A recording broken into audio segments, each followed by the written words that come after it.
কেন ওরা ওরা গিয়ে যদি কিছুই না করতে পারে তাহলে ওদের পিছনে আমরা যে এত কোটি কোটি টাকা খরচ করতেছি আমরা কি ওদের কাছ থেকে ওই টাকা ফেরত চাচ্ছি নাকি? ক্রিকেটারদের ক্ষতি হবে তার কারণ হচ্ছে যে ক্রিকেটাররা খেললে প্রতিটা খেলায় তারা এক ধরনের ম্যাচ ফি পায়, তারা এক ধরনের খেলায় যদি কেউ পার্টিসিপেট করে, যদি ম্যান অফ দ্য ম্যাচ হয় অথবা কোনো ধরনের বিশেষ যদি তাদের কোনো পারফরমেন্স থাকে সেটার জন্য আইসিসি নিয়ম অনুযায়ী ম্যাচের নিয়ম অনুযায়ী তারা যা পাওয়ার সেটা পাবে। ওটা হচ্ছে এক্স্যাক্টলি প্লেয়ারের পাওনা, সেটা বোর্ডের কোনো, এটার সাথে বোর্ডের কোনো সংশ্লিষ্টতা নাই। মানে বোর্ডের এখানে লাভ বা ক্ষতি কোনো কিছু নাই। বাংলাদেশ এখানে খেলুক বা না খেলুক এখানে বোর্ডের লাভ ক্ষতির কোনো বিষয় নাই, অন্তত এই বিশ্বকাপের জন্য। কেন ওরা ওরা গিয়ে যদি কিছুই না করতে পারে তাহলে ওদের পিছনে আমরা যে এত কোটি কোটি টাকা খরচ করতেছি আমরা কি ওদের কাছ থেকে ওই টাকা ফেরত চাচ্ছি নাকি? চাচ্ছি? এই প্রশ্নের উত্তর দেন আমাকে। এখন এখন ধরেন যে বোর্ডটাই যদি না থাকে তাহলে মানে ক্রিকেটাররা থাকবে কিনা, এই প্রশ্নের উত্তর দেন আমাকে। আপনারা তো একদিক থেকে চিন্তা করতেছেন আমার এই হাতটা আছে, দুইটা হাত আছে, এই দুইটা হাত দিয়ে আমি অনেক কাজ করি। এখন আমার শরীরের সাথে হাত, আমার হাত না থাকলে শরীর থাকবে না, শরীর না থাকলে আমার হাত থাকবে না, তো আমার হাত না থাকলে আমার শরীর আর এই হাতের কোনো কাজ আছে?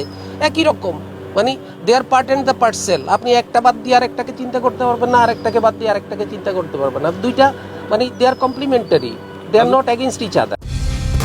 কালার এক্সপার্ট, জর্জ স্যাপ এবং মাইল্ড অন হ্যান্ডস টেকনোলজি সমৃদ্ধ অরিক্স ক্রিস্টাল ওয়াশ আপনার লন্ড্রি এক্সপার্ট।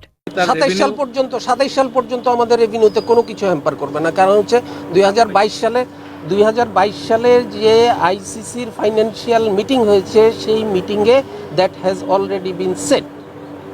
এর পরের কোনো বিশ্বকাপ বা এর পরের কোনো বাইলেটারাল সিরিজ বলি, ইন্টারন্যাশনাল বলি, সেগুলোর সাথে এটার সম্পর্ক থাকতে পারে। সেগুলোর জন্য কারণ হচ্ছে ধরেন একটা প্রশ্ন করতে পারেন যে আমাদের পরবর্তী যে সমস্ত এফটিপি অনুযায়ী যে সমস্ত দলগুলি আমাদের দেশে আসার কথা তারা আসবে কি আসবে না, এটার অনেক অনেক মানে ইয়েস নো ভেরি গুড প্রশ্ন থাকতে পারে, কিন্তু এতে কিচ্ছু আসে যায় না। এখন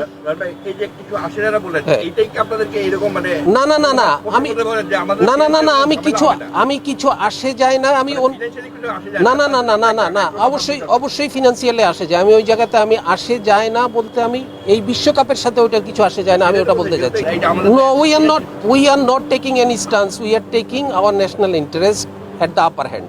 No stance. This is not a stance. আপনি একটা কথা বলছেন, আপনারা এটাকে কোনোভাবেই এটাকে আপনারা অন্য কোনো কিছুর সাথে তুলনা করতে পারবেন না, কারণ this is not a stance, this is not a কোনো ধরনের আমি এমন কিছু বলতে চাচ্ছি না যে আমি একটা ন্যাশনাল হিরো হয়ে গেলাম, এই করলাম সেই করলাম। আসলে this is not like this. এইটা বিষয়টা হচ্ছে যে আমাকে আমার দেশের ইন্টারেস্টকে আমাকে সর্বাগ্রে নিতে হবে। দেশের ইন্টারেস্ট কী জিনিস? আমার দেশের নিরাপত্তা। আমার দেশের নিরাপত্তা মানে আমি যখন দেশের ভিতরে থাকি আমার নিরাপত্তা এক ধরনের, দেশের বাহিরে থাকলে আমার নিরাপত্তা অন্য ধরনের। দেশের বাহিরে আমার একটা মানুষের নিরাপত্তা বিঘ্নিত হওয়া মানে হচ্ছে আমার দেশের নিরাপত্তা, দেশের মানুষের নিরাপত্তা বিঘ্নিত। আমাদের এক মুস্তাফিজকে তারা যেইভাবে হিমিউলেট করে আমাদেরকে বের করে দিল, তারপরে ওরা একের পর এক প্রোপাগান্ডা চালায়, বিভিন্নভাবে তারা প্রোপাগান্ডা চালালো যে এই না করলে এরা দেশ না, এদের কোনোভাবেই কিছু হবে না। তো তারপরে আমরা কোনোভাবেই আমরা ওদের পুরা একটা মুস্তাফিজের জন্য যদি আমরা না করতে পারি, নিশ্চয়তা আমরা না পাই, আপনারা চিন্তা করতে পারেন যে আমাদের এই এত খেলোয়াড়রা সবাই যাওয়ার পরে কারো একজনের গায়ে যদি কোনো একটা পড়ে, তখন আপনারাই তো আমরা মানে একসাথে পড়বেন যে দেশ কি করলো, ক্রিকেট বোর্ড কি করলো, এত নিরাপত্তা চিন্তা ভাবনা না করে ওদেরকে কেন পাঠায় দিল, তখন আপনারাই বলবেন। আজকে যেই আপনারা ওদের পক্ষে কথা বলতেছেন, তখন এরপরে আপনারা ওদের আবারও ওদের অন্য পক্ষ নিয়ে আপনারা তখন বিসিবিকে আবার আপনারা আঘাত করবেন, কারণ কেন পাঠালো। অবশ্যই একটা জিনিস আপনারা একটু মনোযোগ দিয়ে শোনেন, সেটা হচ্ছে অনেকে ফাইন্যান্সিয়াল বিষয়গুলো নিয়ে অনেক ধোঁয়াশা তৈরি করতেছেন। একটা বিষয় হচ্ছে এখানে দুইটা পার্ট। আমি এমনও শুনেছি আপনাদের ভিতরে বিভিন্নভাবে কথাবার্তা হচ্ছে যে আইসিসি থেকে আমরা $27 মিলিয়ন পাই। আইসিসি থেকে আমরা $27 মিলিয়ন পাই না, আইসিসি থেকে আমরা $20.4 মিলিয়ন পাই প্রতি বছর, ঠিক আছে। তারপরে হচ্ছে একটা $4 মিলিয়ন একটা ওদের কাছে থাকে, একটা রিজার্ভ মানি থাকে, যেই রিজার্ভ মানিটা ওরা 3-4 বছর পরে পরে কারো যদি কোনো ধরনের অ্যাডজাস্টমেন্ট থাকে, বিভিন্ন রকমের থাকে, ওটা পরে একসাথে ওরা রিইম্বার্স করে। এবং আমরা আমাদের যতক্ষণ পর্যন্ত আমরা ওটা না পাচ্ছি, এটা শুধু আমাদের জন্য না, প্রতিটা কান্ট্রির জন্য এই অ্যামাউন্টটা সেম। এই 4 মিলিয়ন, কেউ যদি $30 মিলিয়ন পেয়ে থাকে তাহলে তার সাথে আপনি $4 মিলিয়ন যোগ করবেন।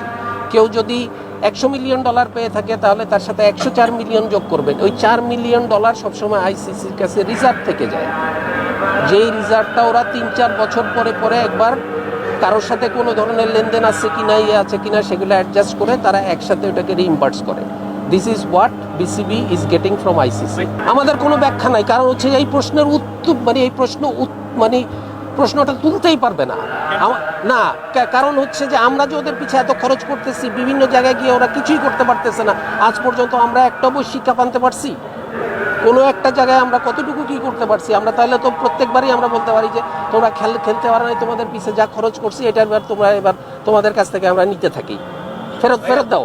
নাই, তাহলে ক্রিকেট বোর্ডের কমেন্ট হতে পারে। এটা ক্রিকেট বোর্ডের কমেন্ট না।